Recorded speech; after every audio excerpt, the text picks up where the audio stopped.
Hello world, it's Lee Kelson coming to you live from Start Me Up Hong Kong Festival 2019, and I have with me Oliver Ranck, who is Director of Inside Retail, one of the major supporting partners of the event today. Is that fair to say? Yes, it is. We have been running this for 3 years, and Invest Hong Kong have supported us the whole time and have asked us to come back. So I think we're doing a good job, and numbers are up 70% year on year, so very happy. Yep.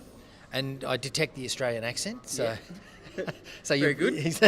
so you're based out of you were in Sydney, so just give us a little bit of backstory. So Inside Retail was founded in 1972 in Australia.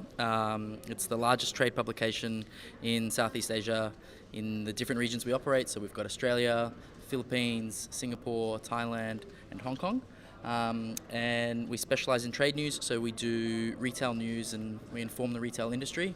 And Retail's Cutting Edge is all about bringing that kind of co-opetition, collaboration, networking, and is a way for our readers to actually meet one another and exchange ideas. Yeah. And so Octomedia, is that the parent company of the Inside Retail?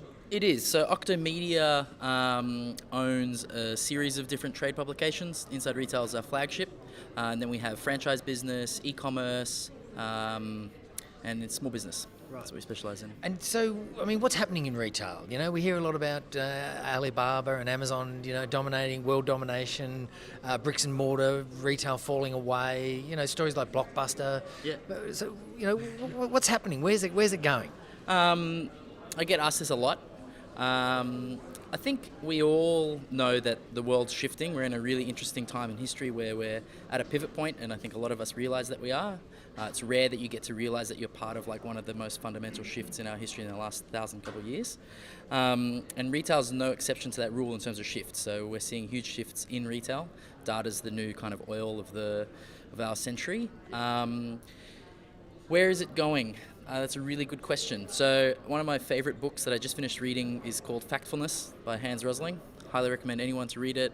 I was very ignorant about the world in terms of what I understood and where the big dynamics were kind of moving.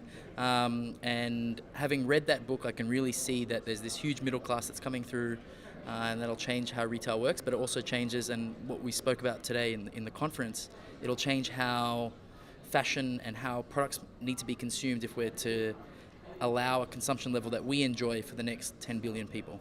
Yeah.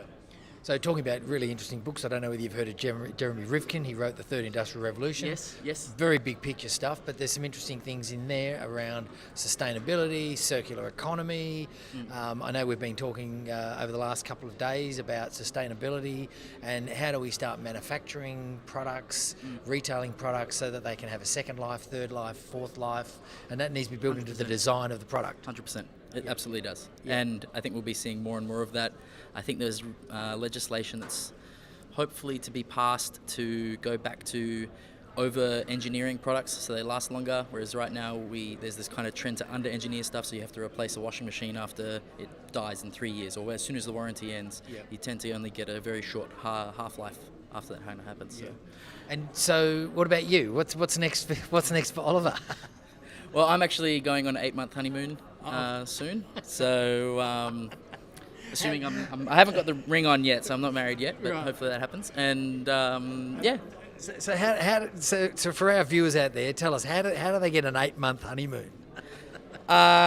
Saving up, getting lucky, and having an amazing team. So if you do build a business, make sure that you're not so important that you can't leave, and that you invest your time and energy into making sure that other people do a fantastic job. Don't try and gateway or hide or protect knowledge about a business. Share it openly with all your employees so that they can step in, and then you can have the reality of leaving and you trust the team that you built. Well, it's a good point. I think Robert Kiyosaki famously said the litmus test of any good business is that if you left it for 6 months, whether or not when you came back it's worse or better without you. I think it'll be better. I really do. It's a good team. That's good.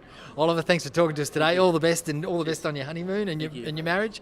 And we'll be coming back to you, so make sure you subscribe also to Start Me Up Hong Kong Festival 2019 YouTube channel. Check us out at Beach City Life on Facebook.